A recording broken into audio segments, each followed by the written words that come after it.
Ok, alors, cette batterie que j'ai ici, c'est une batterie qui d'une capacité de 150 watts. Okay, c'est une batterie de capacité de 150 watts. Bon, avec un inventeur de 150 watts. Et puis la batterie peut faire sortir une capacité de 12 volts pour 12 AM.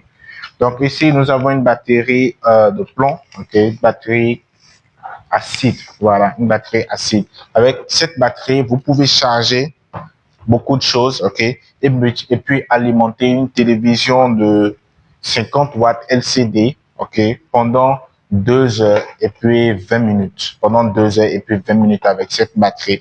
Alors, c'est une batterie avec plusieurs sorties. Nous avons des sorties DC, des sorties DC et des sorties AC. En dehors de ça aussi, avec ça, vous avez une lampe qui est intégrée, même si c'est un peu lourd, un tout petit peu lourd. Alors, vous avez une lampe aussi intégrée qui pourra vous permettre de sortir dans l'obscurité. Et puis, c'est bon. D'accord? Vous avez ça. En dehors de ça, si vous pensez que cette batterie n'est pas assez pour vous, vous pouvez brancher une autre batterie, intégrer une autre batterie à celle-ci pour augmenter la capacité de votre batterie de 150 watts. Alors, avec cette batterie, qu'est-ce qu'on peut brancher? On peut brancher une prise, ok? On peut brancher plutôt une rallonge, d'accord, qui pourra alimenter plusieurs d'autres petits appareils.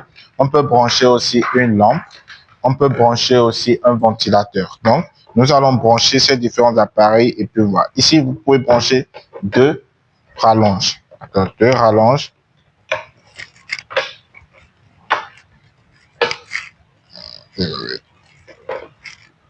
Voilà. D'accord. Alors, je vais brancher ça.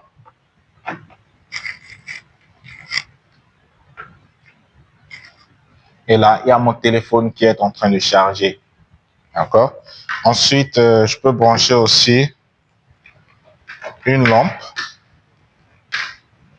dans la sortie DC.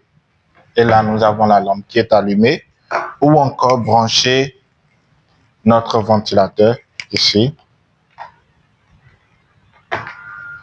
Et nous avons le ventilateur qui est en train de marcher aussi.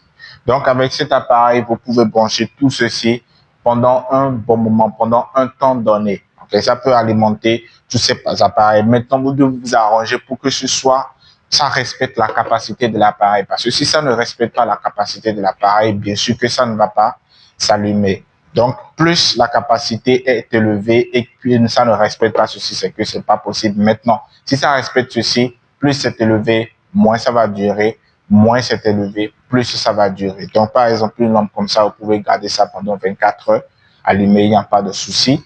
Un ventilateur comme ça, vous pouvez garder ça allumé pendant au moins 10 heures sans souci. D'accord? Donc, si vous en avez besoin, n'hésitez pas à nous contacter dans le commentaire pour pouvoir en avoir plus ou avoir plus d'informations sur ceci. Merci.